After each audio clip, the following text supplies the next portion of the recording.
friends, welcome back to another Q&A session with me, Tanisha Renae, and today's session is about application things. So these are all the questions that kind of had to do with applications, so kind of self-explanatory. I don't know why I felt the need to explain that, but it's all good. Hope you guys are having a great day. So the first question is, do you have any tips for the waiting period after submitting grad school apps? Not really. It is a really tough time. So what I would advise is, one, stay off grad school cafe. You do not need to be on there every hour of every hour. I did this and it drove me crazy. Two, I would just recommend staying busy. I was working at Pittsburgh, so I was had a lot of research stuff going on, classwork stuff going on, and so that really helped because I didn't really have time to sit and wait and look on grad school cafe and just wait around and stew in my own head about admission stuff. So I would just, those are my two biggest tips. And then I guess three is, if people start hearing back about interviews from clinical psych, don't be discouraged. You can still get an interview. There were tons of places that I interviewed that I got interviewed, selected for interviews late, and so that happens and it's all good. It's just timing, and especially in this age of COVID, timing, the timeline of admission stuff, it's all skewed. So don't sweat it and just breathe and just wait it out. It sucks. It's not fun. I'm sorry. What's your advice to someone who wants to transition to a psych degree from a different degree?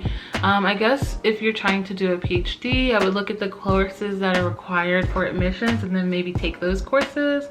Some programs allow you to come in with a master's in a different program as a way to circumvent those courses that are required. So I would just reach out and see what sorts of things you need to do for admissions. I guess I would read up on psychology. There's tons of videos out there about intro to psychology on YouTube. I would do those. I guess that's it. I mean, I've been in psychology my entire career, so I don't really have super good advice for transitioning. How did you keep in contact with your references on your year off from school? Was it awkward to ask them the second time for the reference? No, it wasn't awkward because I'm one of those people who is annoying. And once you are a mentor to me, I'm super annoying. And so what I did when I decided that I was going to take the year off is hey, I'm taking this year off.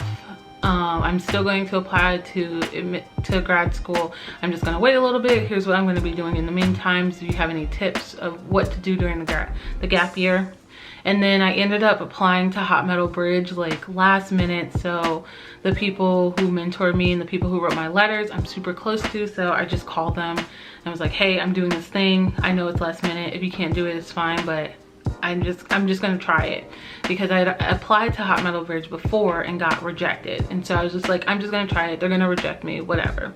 That whole year of rejection was oh yeah.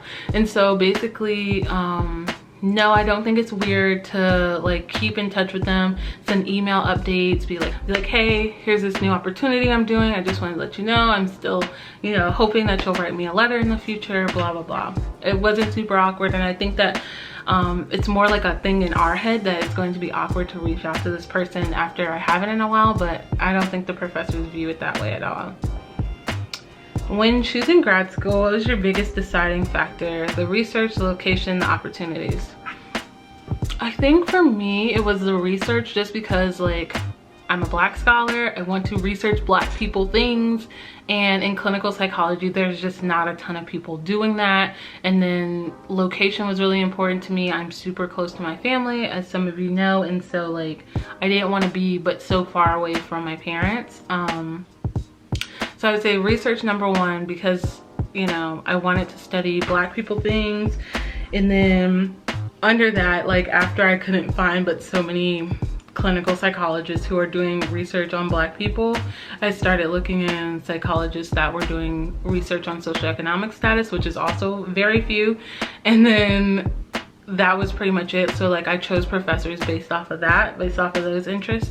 And then location, so I only really applied to schools on the East Coast. St. Louis was the farthest west I applied to, and that was because I really wanted to work with Dr. Banks. I applied to her twice, and then the second time I was admitted. So yes, location was a factor, and research interest, those were my two main factors.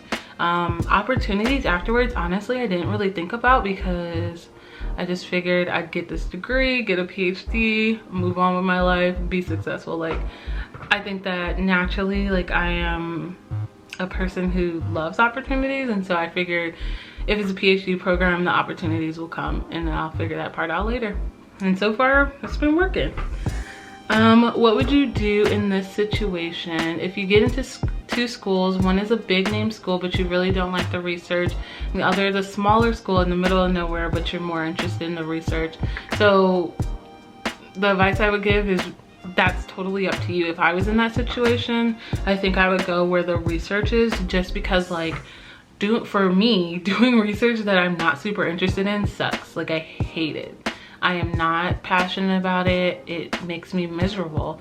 And so I would go somewhere where the research, like, excites me and I want to do the research. And so even if it's a smaller school, I think in grad school, I'm gonna say something that might be controversial, but the name doesn't matter as much. Like, it matters, but what really matters is you doing research. And so for me, like, a big name school is cute, but like, if I'm not able to do the research I want to do, then it doesn't matter. So that's the advice I would say. And is there anything you suggest doing now to be a better candidate for the next application round? I would suggest getting volunteer research experiences. So when I was during my year of rejection, I was applying to tons of research labs, not just in clinical psychology, not just in psychology broadly, but even public health, social work. I was applying to research labs to just get experience. I would work really hard and study for the GRE. The GRE sucks and is not an indicator of success in grad school at all, but it is a benchmark, and it is something that clinical psychology programs, as of right now, make you do. Well, I mean, not in the age of COVID, but I'm sure they'll go back to it. And so making sure that you are prepared and get a really good score on your GRE. I would make sure that when you write your personal statement, get as many eyes on it as you can, not just from clinical psychologists, but from other researchers, other professors, anybody who will look at it. You need like a person for grammar, you need a person that really understands your story and your experiences to look at it. You need somebody who is outside of the field to make sure it makes sense. And just, yeah, I would get as many eyes as you can on your application materials. And yeah, I think that's it. I can't think of anything else to do off the top of my head. Make sure you get good grades in college. I think that like one of the websites is like the average GPA is like a 3.5 to get into grad school.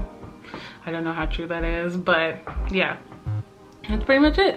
So if you have any other application questions, leave those below. Thank you so much for watching, and I will see you guys in the next video. Peace out. I love you all so much. Oh, and if you've watched this far, leave a green emoji, and I will see you guys next time. Peace.